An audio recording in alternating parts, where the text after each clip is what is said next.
Welcome to tonight's Our Stories Indigenous Book Club. I'm Mari Brakape and I work for Indigenous Theatre at the National Arts Centre. I'm an Algonquin Nishnaabeg from Kittiganzibi First Nations, close by to here. And I would like to recognize that I am here today on the unceded territory of the Algonquin Nishnaabeg in Ottawa, as are both the National Arts Centre and the Ottawa Public Library, who have joined in partnership for this series. I would also like to honor the land that we live and work on and acknowledge the Algonquin ancestors, past, present, and future, for taking care of both us and the land. And I'd also like to recognize all the territories and all the treaties from where all of you, our viewers and speakers, are joining us today, if you're not on Algonquin territory with us. It is nice to have you here, and I really hope you enjoyed tonight's talk. Miigwech. Thank you, Mari, and good evening. Bonsoir à tous et à toutes. I'm Kathy Fisher, and I'm the Vice Chair of the Ottawa Public Library Board. It's a pleasure to welcome you on behalf of the Ottawa Public Library to this session of Our Stories, Indigenous Book Club. Each month, we highlight recently published works from Indigenous authors across Turtle Island. The Ottawa Public Library is thrilled to be partnering with the National Arts Centre, Indigenous Theatre, on this important series that has engendered some truly profound and engaging discussions, while it has also brought the works of remarkable Indigenous writers to the attention of a broader audience. The library warmly thanks the Friends of the Ottawa Public Library Association for their support on this series. On behalf of the National Arts Centre, I'd like to recognize the generous support to Indigenous theatre at the NAC from the Slate Family Foundation and TD's The Ready Commitment. This evening, we are so pleased to welcome Leanne Betasamosake Simpson here to discuss Noopiming, the cure for white ladies. Leanne is a renowned Michi Saagiig Nishnaabeg scholar, and Leanne, I apologize for some of my pronunciations. She's a writer and artist who has been widely recognized as one of the most compelling Indigenous voices of her generation. She's a member of the Alderville First Nation. She is the author of 5 previous books and has also released 2 music albums. Simpson holds a PhD from the University of Manitoba and teaches at the Deshinta Center for Research and Learning in Denedeh.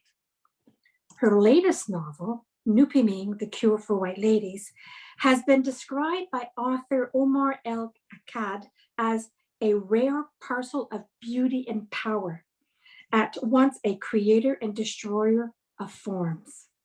The novel lends power to the willful resistance to the perpetuation and dissemination of centuries-old colonial myth-making. Leanne is here to discuss the novel with local educator and artist Jaime Morse. The Ottawa Public Library is devoted to sharing remarkable stories and introducing audiences to writers and creators who can inspire and challenge us to explore different perspectives. Please check out programs coming up in May and June. Some are focused on Asian Heritage Month, others on gardening, cycling, and dog ownership. And of course, mark your calendars for next month's session of Our Stories with What I Remember, What I Know, The Life of a High Arctic Exile by Larry Odlaluk. Head to the library website for more information on the wealth of what's available through the Ottawa Public Library. Thank you and enjoy the evening. Bonne soirée à tous et à toutes. Over to you, Jaime. Great. Well, hi, everyone. My name is Jaime Morse, and as Kathy mentioned, I'm going to be moderating a discussion with Leanne Betasomosake Simpson. Did I get it right, Leanne? You did awesome. Oh, thank you. Okay. Phew.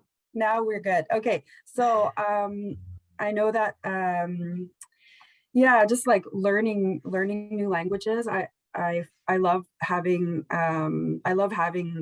languages in the stories. I know that a lot of writers are doing that now. So I want to introduce where I'm from. I'm from Northern Alberta, and Leanne and I had we got to kind of chat a little bit before, so we got to know each other a little bit. Well, I just mostly talked, but we're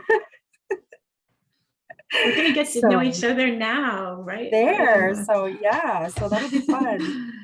So yeah, so I'm from Lac La Biche. I'm from Northern Alberta, and I find that a lot of our stories too are similar to Cree and Ojibwe.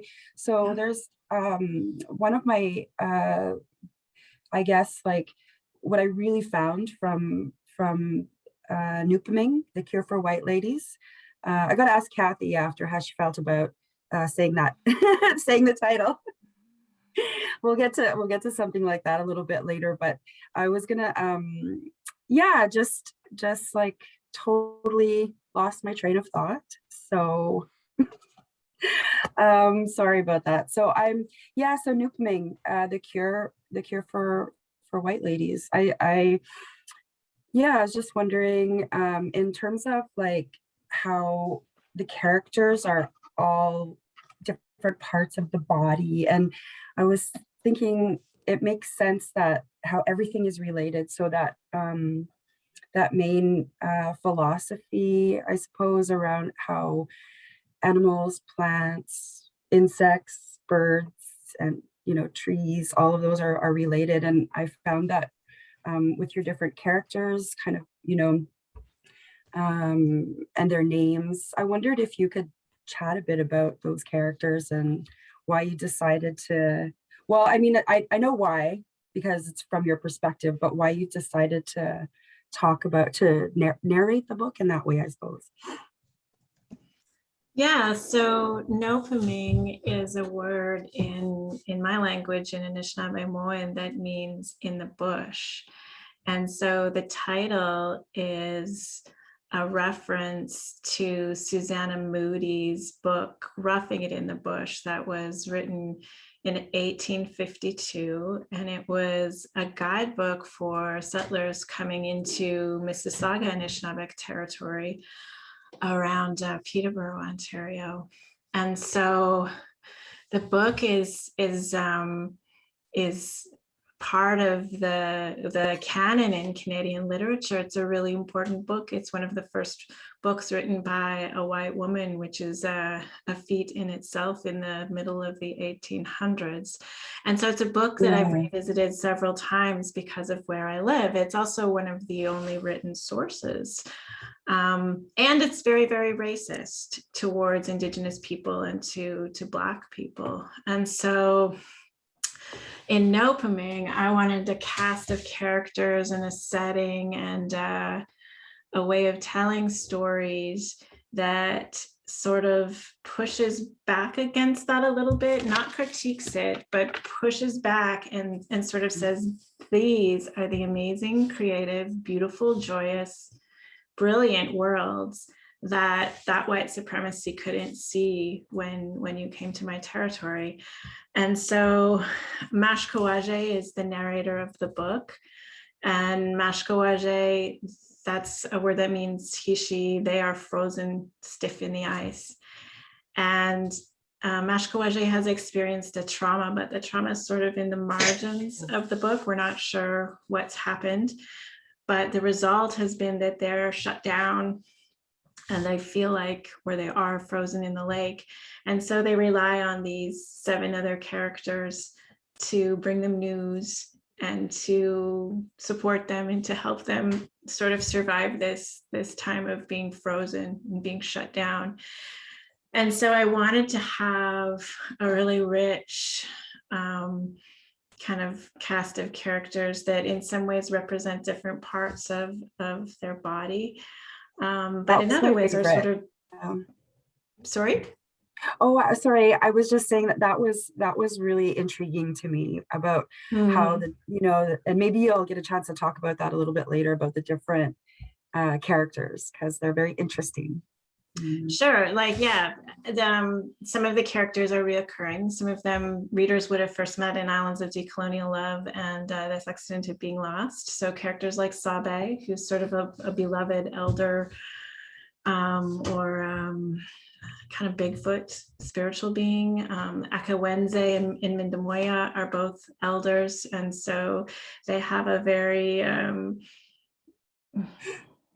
elder-ish perspective on life. They can sort of see through things, see things very clearly, aren't afraid to use their words. There's younger characters, there's a maple tree, there's a caribou, and they all have very, very deep relationships with each other. So that deep relationality almost becomes the setting of the book. And their interactions with each other I wanted to be sort of the fabric of the story.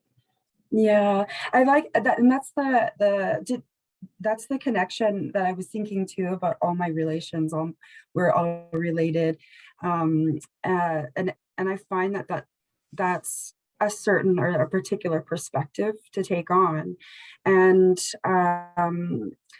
I've seen it in different like Indigenous literature, but one of the things that I really appreciated about the characters was that they were responsible, for different areas of they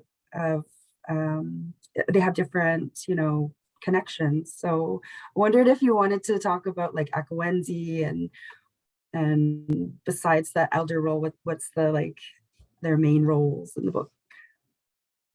Or like they're not roles, but it's hard to describe.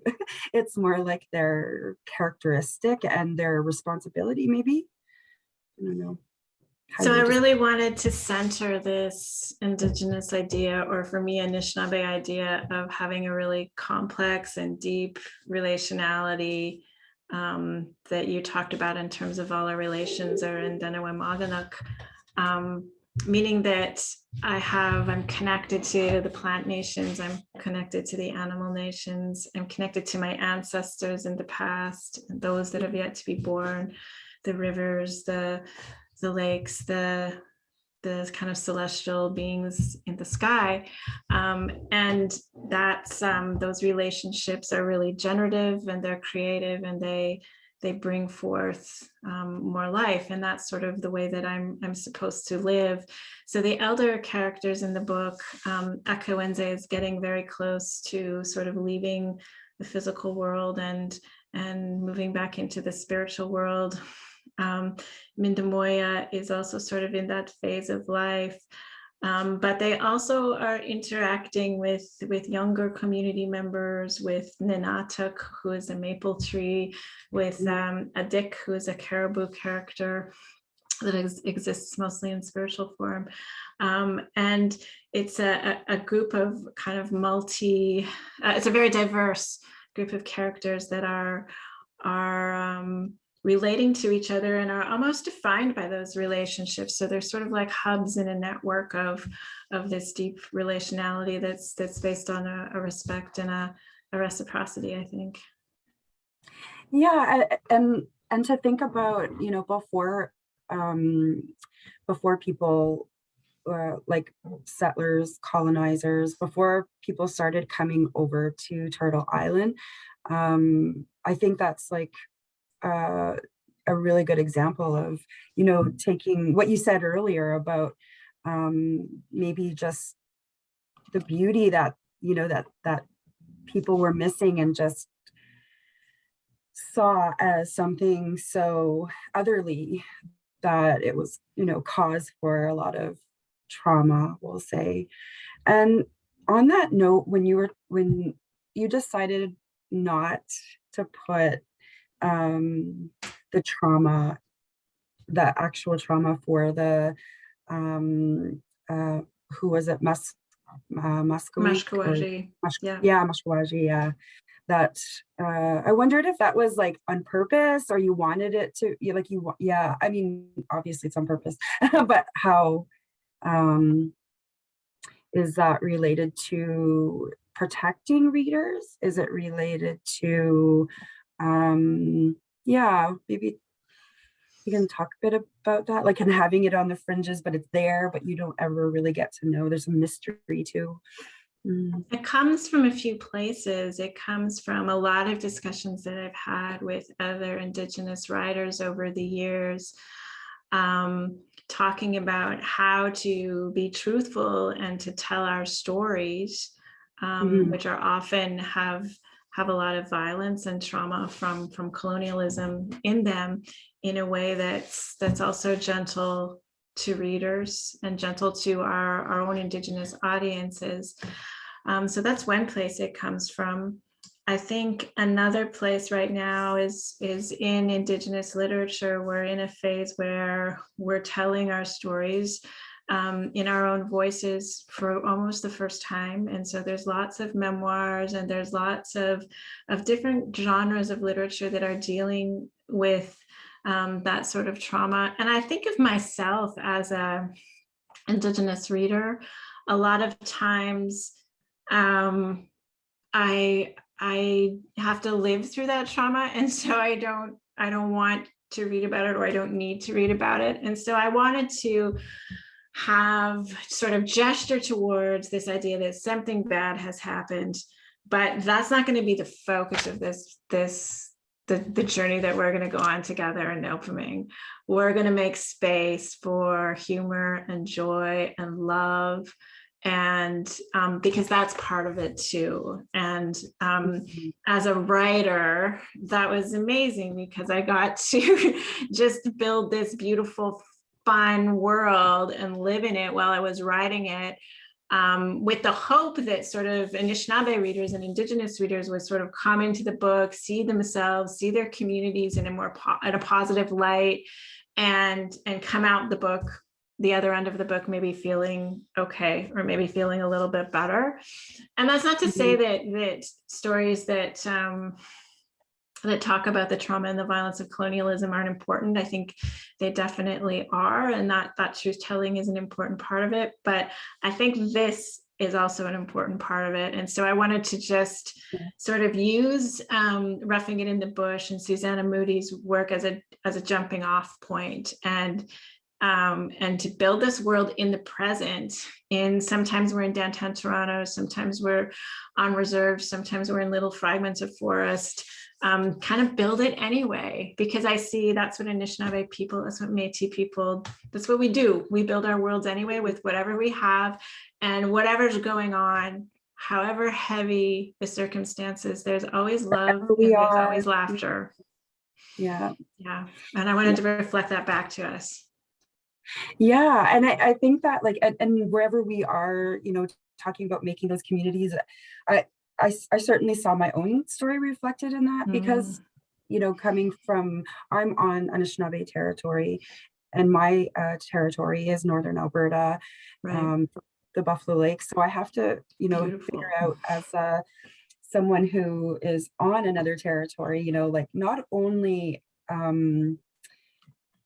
finding those things to draw from, to feel like somehow supported in your own culture, but also how do you walk on other territories. And that's something that's really like, how do you deal, not how do you deal, but how do you take people across all those different, like, lands? What was the sort of inspiration for that, like, collapsing of time, and the going to, just like, even the spirit world? I can imagine that would be hard for people who may not be aware of Indigenous philosophy or ways of knowing. And so I guess I don't really have a question there, I guess. I just was noticing that I don't know. So I think for me, I thought a lot about audience, and I wanted to write this book for an Indigenous audience, because so often, because of the way the system is set up, we end up having to edit our work, or make our work speak to non-Indigenous folks in Canada because they're the ones that are buying the books. And so I wanted to really check myself this time. And so that's why you see lots of Anishinaabe in there, and it's not translated. And so I know there's lots of sort of Cree and Anishinaabe and Métis folks that'll be able to that will know their language, or will be able to piece it together, or will know the dictionaries to go to. And then also there's this beautiful online Ojibwe dictionary for non-Indigenous people that can Google all the words as well. So I wanted to think very carefully about what the reading experience would be like for Indigenous audiences. And I wanted to make sure that I wasn't over explaining things, that I was signaling to that audience that this book is for them, because that's such a rare thing. And I feel like I'm writing for and with the Indigenous community. And so I wanted that to be the insight. And I think that then gives a much different experience to non-Indigenous readers. And I think that that's really exciting, because I think non-Indigenous readers then are experiencing something that's different, and that requires a little bit more work in terms of, like, you know, translating those words and making connections. And I think this book is also not sort of written in a standard Western literary novel sort of way. My background is in oral storytelling, and those stories are often short, and they're layered, and sometimes, you know, communities will burst into song, or there will be jokes, and it's sort of a very different sort of environment. So there's lots of space in Noopiming. There isn't sort of a lot of the guideposts that a normal novel might have. There's a sparseness, there's a fragmentation, and it's a different way of reading, and it's a different way of telling a story. So I think that can be really challenging for some readers, and it can also be really exciting. I wanted the book to sort of travel in the world, and for people to engage with the ideas, and to sort of maybe think about things in a different way. And so I hope that that's what people can take away from the book.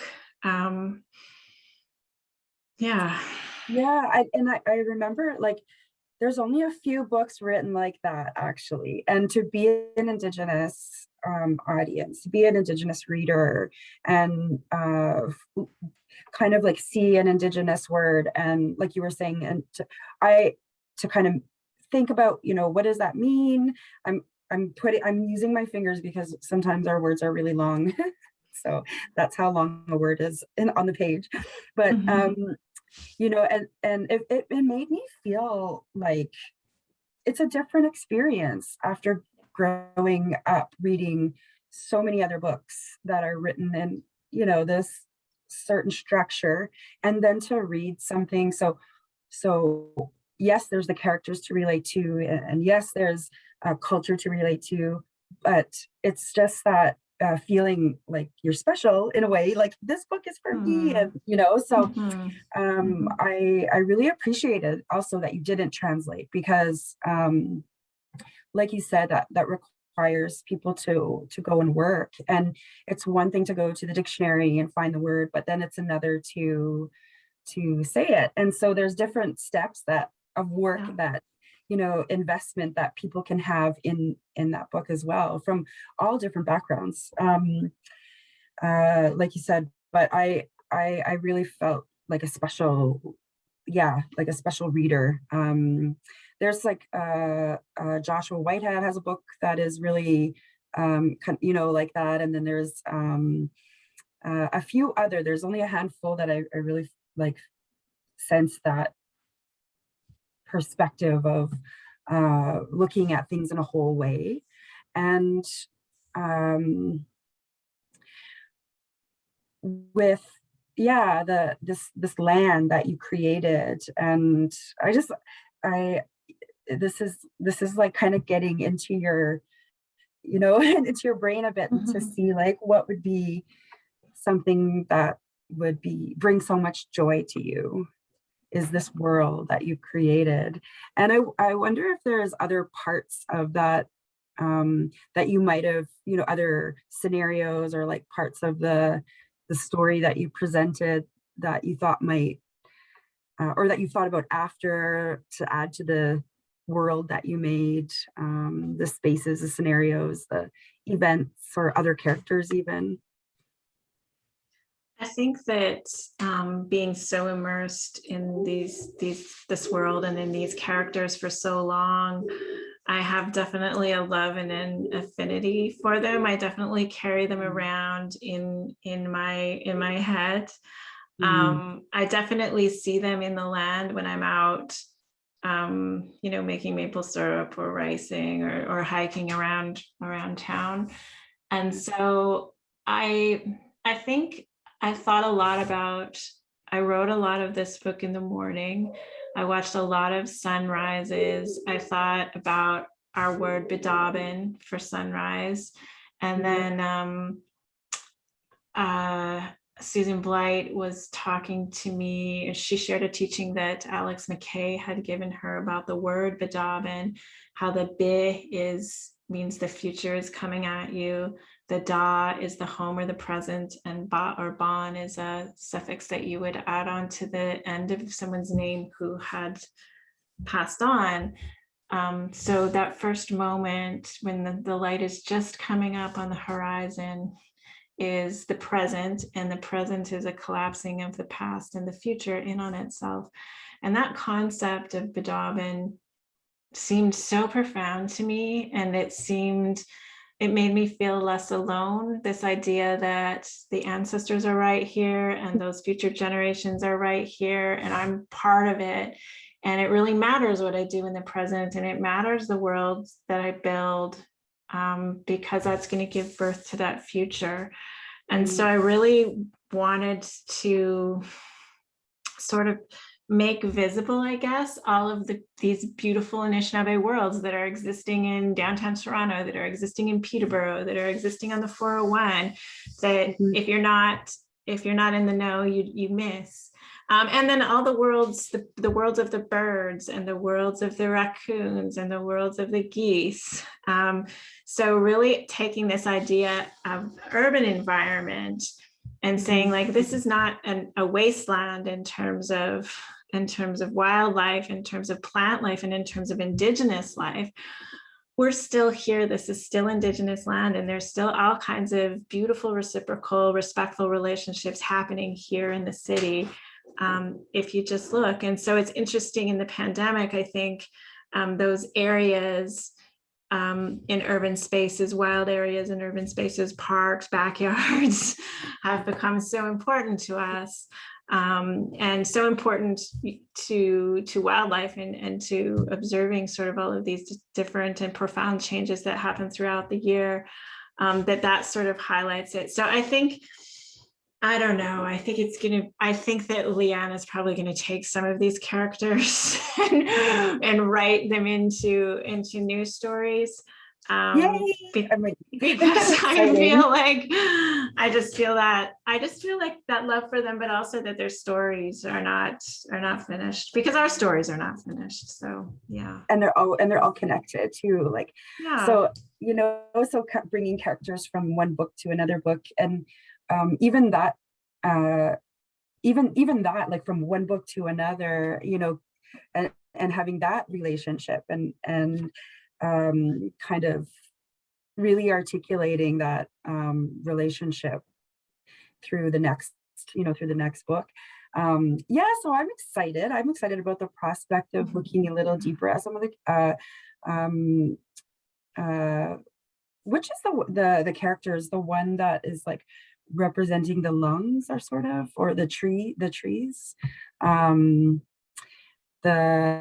Yeah, let me see, I'm going to look at my notes, but the Nanak, yeah, the maple tree. Yeah, Nanak.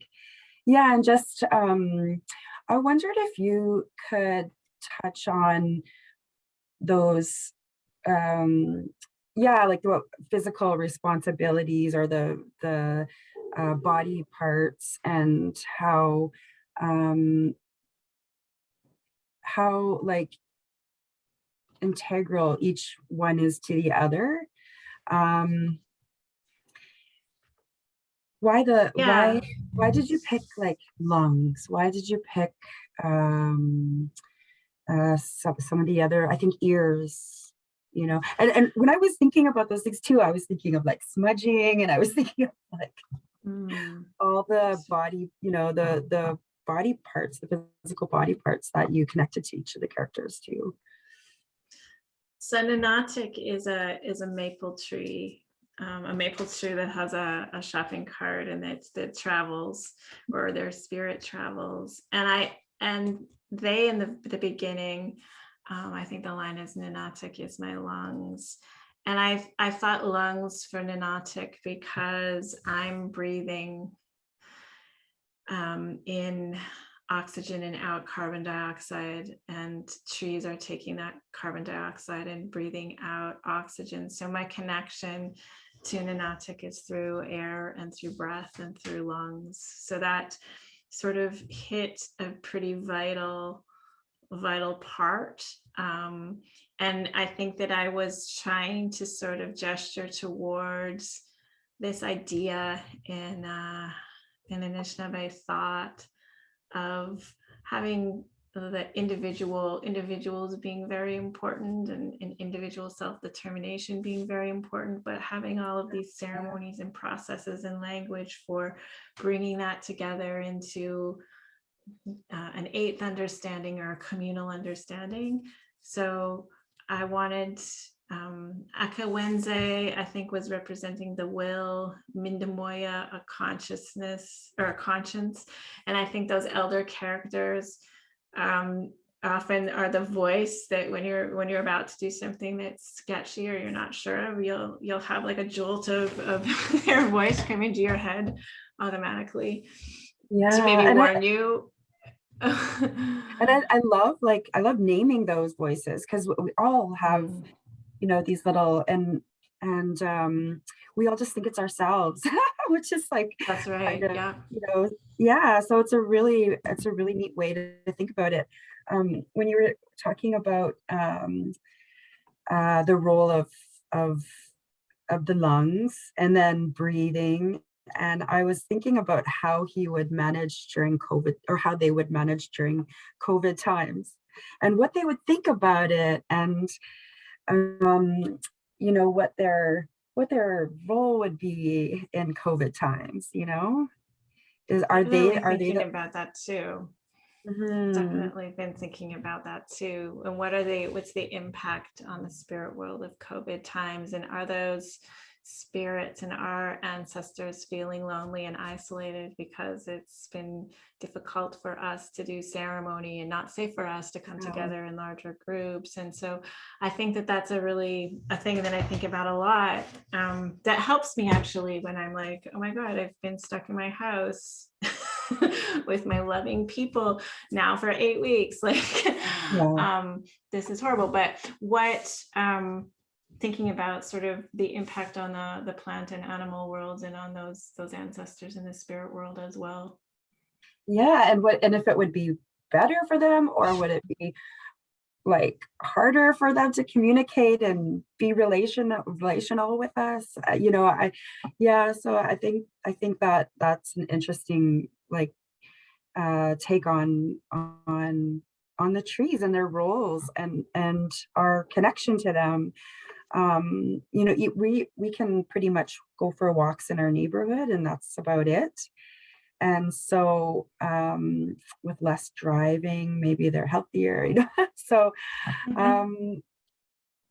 it really gets us to kind of examine our impact on I think we've all been really aware, hyper aware of our impact on the world around us. And there's nothing like showing again that relationship, and that everything is connected with something like COVID. Yeah, so it does kind of like even take me back to the book that kind of sparked the conversation, the other conversation from 1852, is that right? 1852? Roughing It in the Bush, Going yeah. into going into the bush. And just like, I don't know, like what it was like for us, for Indigenous people. And even though that, so that's the, I mean, that's your main conversation with, I forgot the name of the other book that you had mentioned, but could you say it again? Because you said it was like a really important book for settlers when they were coming over to figure out. Oh, Susanna Moody's Roughing It in the Bush. Roughing It in the Bush, yeah. So yeah, so I guess that is the playground part, and that is the part that is for Indigenous eyes and feelings and stuff, is the positive environment, and going, and communities, all of the good stuff, and just like it I don't understand, I suppose, in some ways, how that could all be missed, and then like how we say like Chimaksu, or how sad it would be for them. To think about it now through reading your book and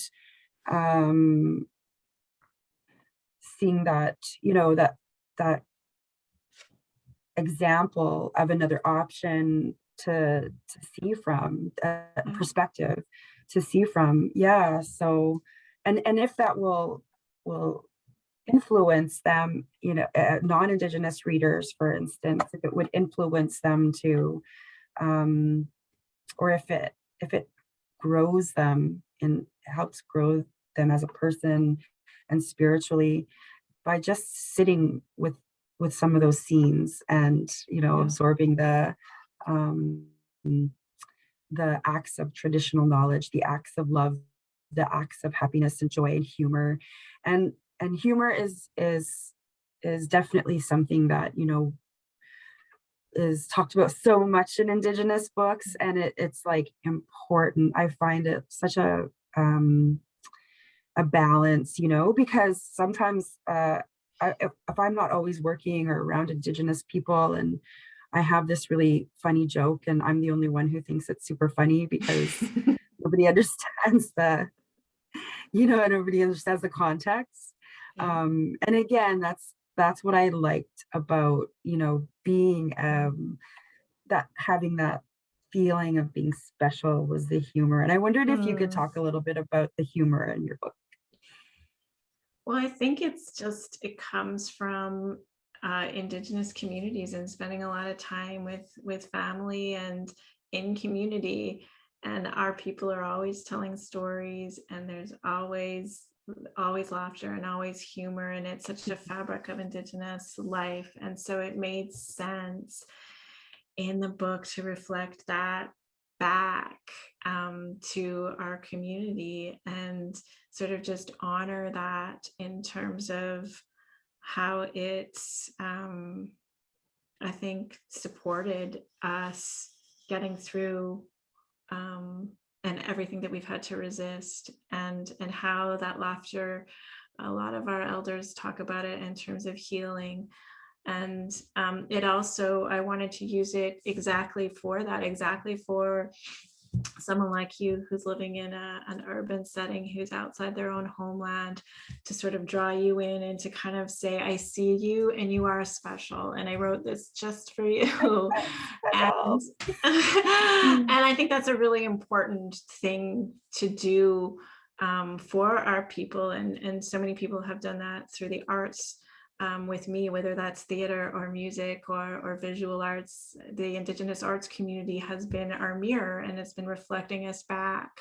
And that has really brought my life and my family's life a lot of joy. And I think that's really, really important. So I think that I wanted,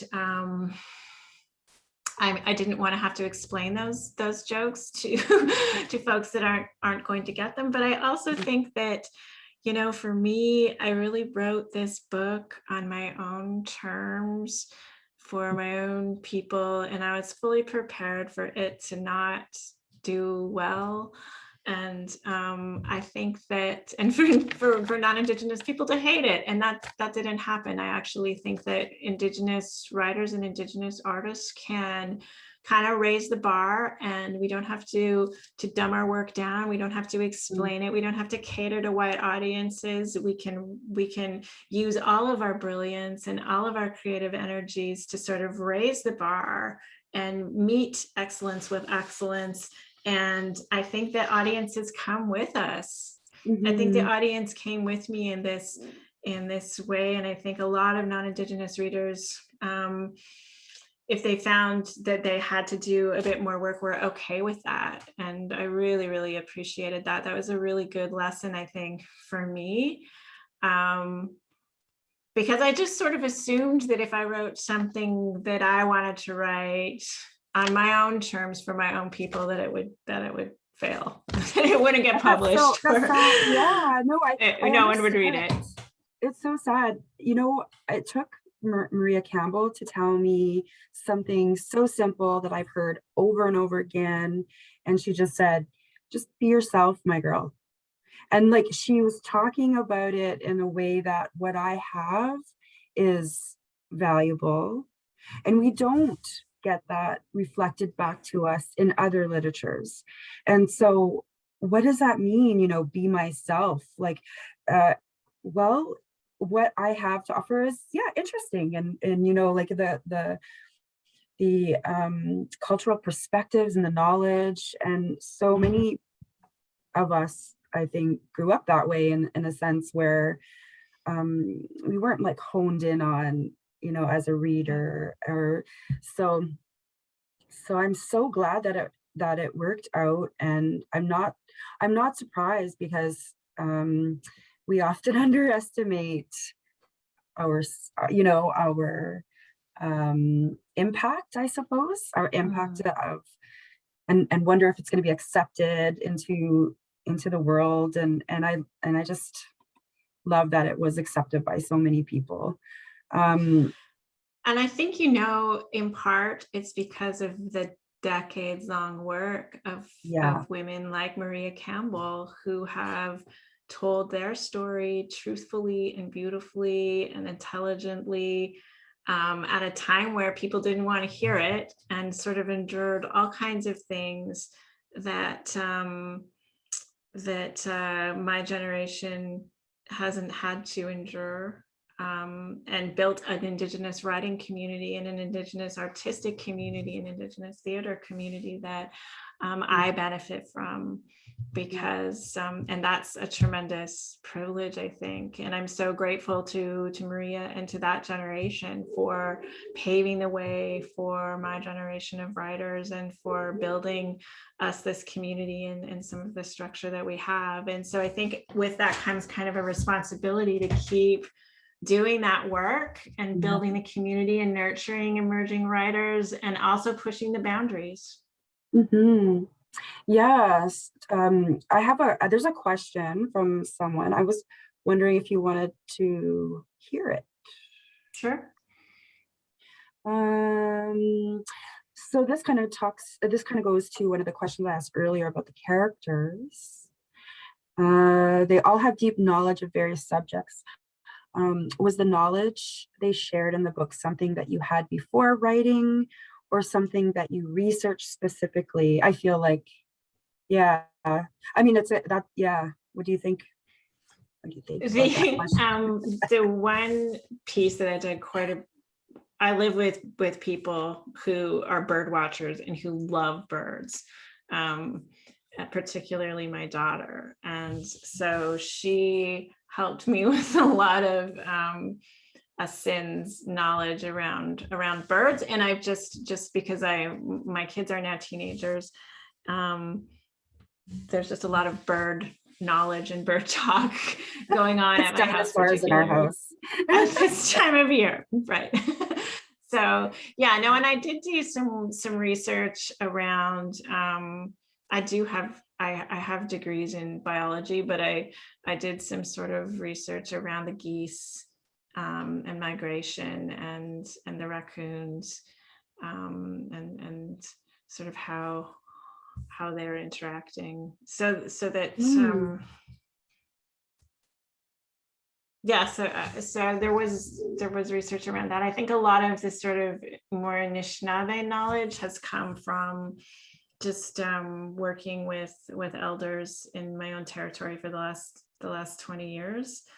But this more specific sort of stuff I did research on. So yeah, so our house is dinosaurs. Your house has a lot of bird knowledge. I've been through the dinosaur stage. Yeah. I thought for sure my son was going to be a paleontologist. He wanted to be one up until he was like 15, and but he looks like he's going more into the biology area, which makes me really happy. Like taking water samples, and I think that for because in my family I'm the first to, like, I think second generation to come to be urban. So my family's my dad still lives in the community. My mom just moved out of the community a little while ago. Yeah, and when you're able to grow up with your people, your knowledge keepers that you don't even really know. We never had those words, knowledge keepers. Like it was just like uncle or cousin or whatever it was, and how you talked about them was how you would find out about their special skills or connections to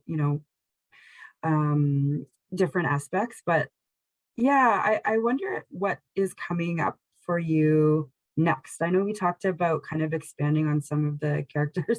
We just made plans here, but what do you have, like, whether it's a book or whether it's something else, or what do you have? What's up next for Leanne? So with this book project, there's some other kind of spin-off projects that I've been working on. And so the first is a record that I made with my sister, Ansley Simpson, who's a singer-songwriter from Toronto.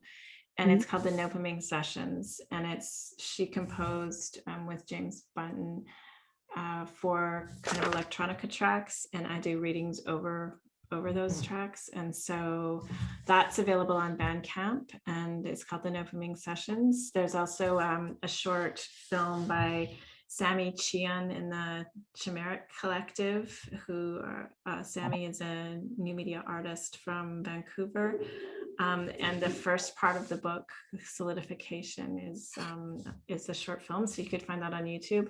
And then the second musical project comes from the middle of the book, where Mashkawaje writes this kind of series of poems called The Theory of Ice.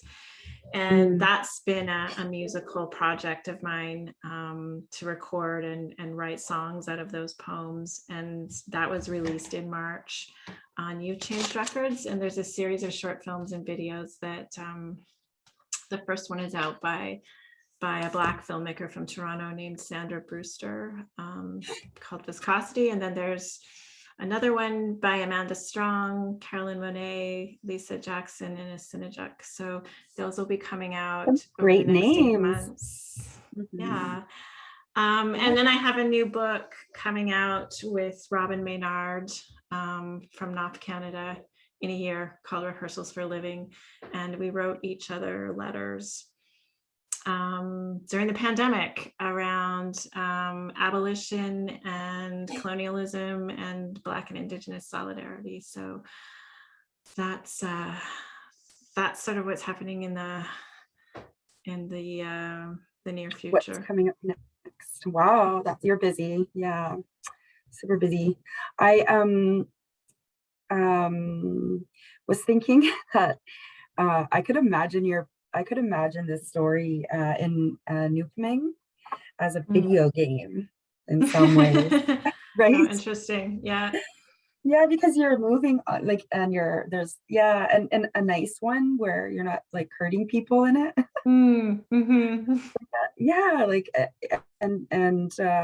so I've been trying to figure out video games and stuff, and like I decided on Pokemon because you don't really hurt people there, and Right.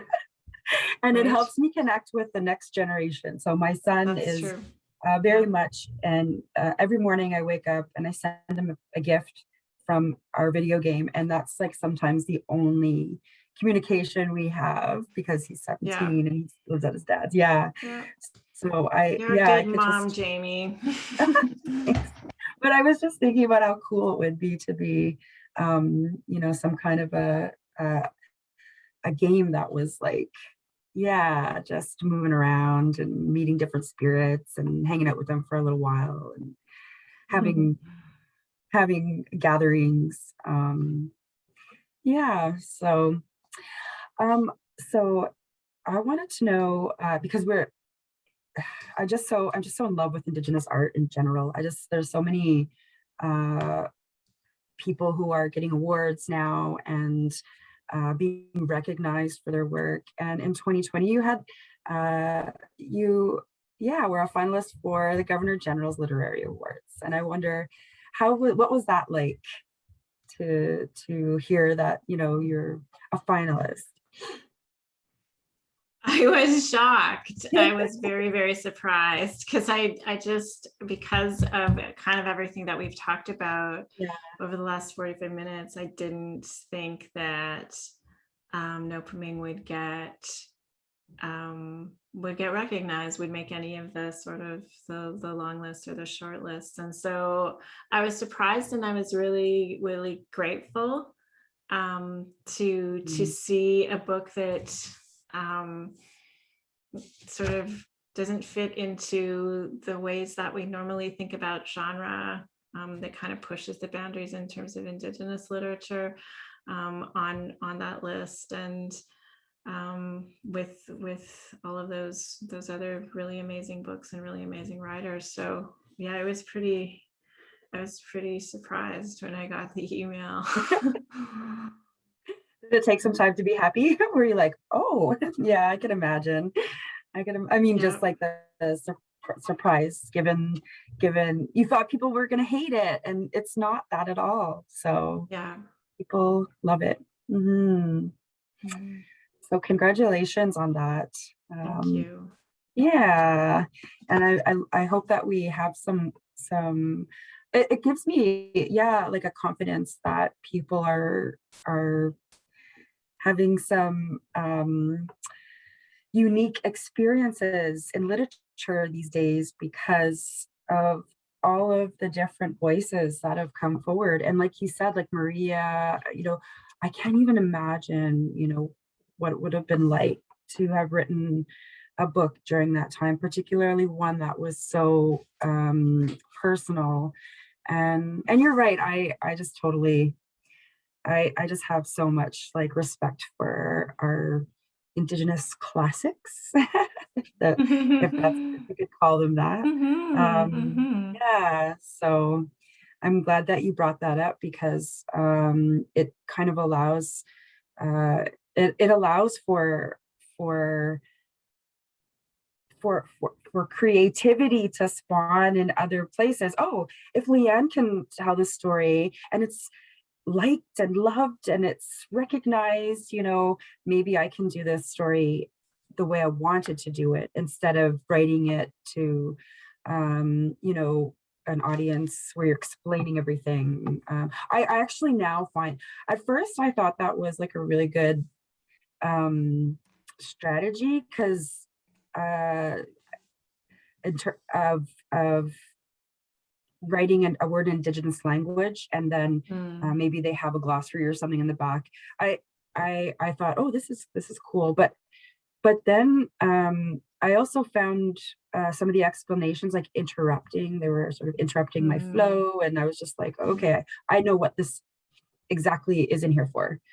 And I think that like yeah, we don't have to do that. So there's a bit of freedom that you've allowed for the next bit of writers, I think, too, and confidence. But And I think that like those Maria Campbells and Jeanette Armstrongs and Ruby Slipperjack, Louise Brenner's Half, yeah, Leslie Lee Miracle, all of Marmos, these fantastic writers that, you know, for the most part didn't win the big awards and didn't win get big audiences and book deals, but worked so hard for so many years and were such amazing artists. So I think we need to do as much kind of honoring of those Indigenous women as possible, and then as much sort of lifting up and nurturing this next generation of Métis and Inuit and First Nations writers. We've had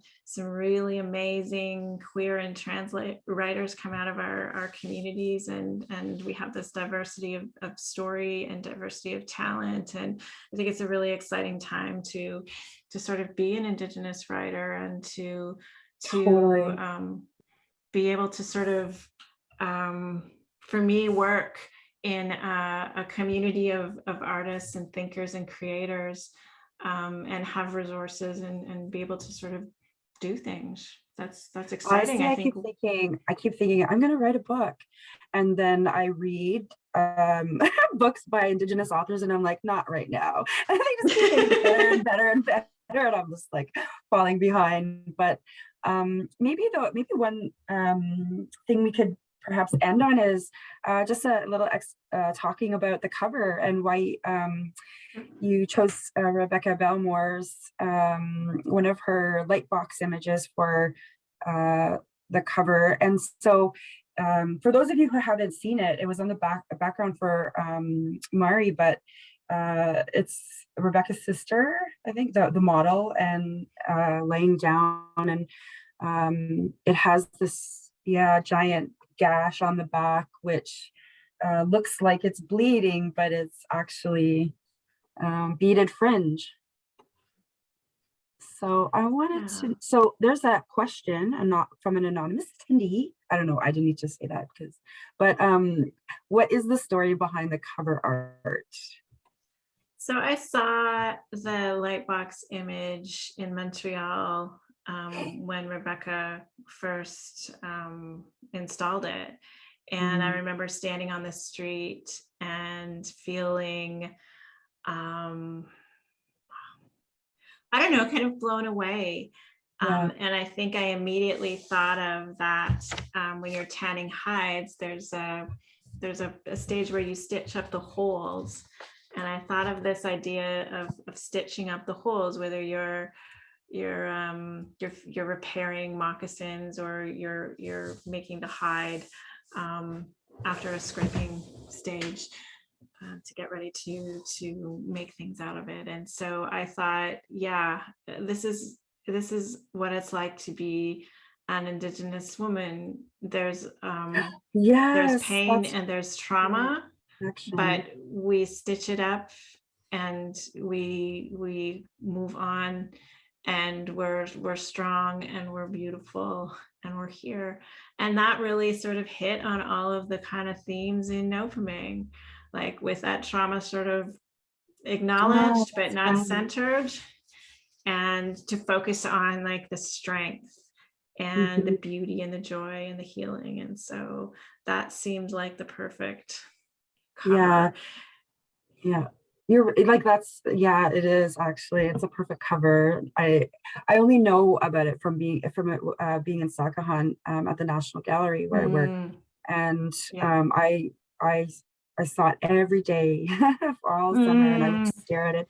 There's like a peacefulness and a sereneness, but then there's like it's disrupted with, until you go with this gash, this violence, but then you go closer and realize that exactly what you said, in the ways in which we can find from our culture and just stitch it up and and And carry I have on. to say that Rebecca's tower, the tower of shopping carts, and also tarpaulin, definitely when I went to facing the monumental at the Art Gallery of Ontario, I was writing this book and I was definitely like thinking of tarps and shopping carts too. So yeah, her work's been influential for see, and sure. that's another way everything's all connected is, Mhm. you know, we're all inspiring each other with our different forms of art. So it looks like we are almost done, but I wanted to see if you had any last words. Thanks so much for having me. It was really awesome to visit with you tonight, and thanks to the audience for coming and for reading my work. I really appreciate that. Good. And I just want to thank the audience who are watching and who have read Leanne's book, Noopiming, The Cure for White Ladies. And if you haven't, you're going to go get it, right? And so thank you to the audience and to the Ottawa Public Library, the National Arts Centre. And as a reminder, June 6th is the last session. And yeah, so it's in the Indigenous Book Club series. The final title is called What I Remember and What I Know, The Life of a High Arctic Exile by Larry Audlaluk. And that's on June 23rd. That's the last one, sorry, not 6th. So with that, it was really nice to meet you and just to go on this little chat with you and visit for a while. So yeah, did I get everything, guys, in the background? Awesome. Awesome.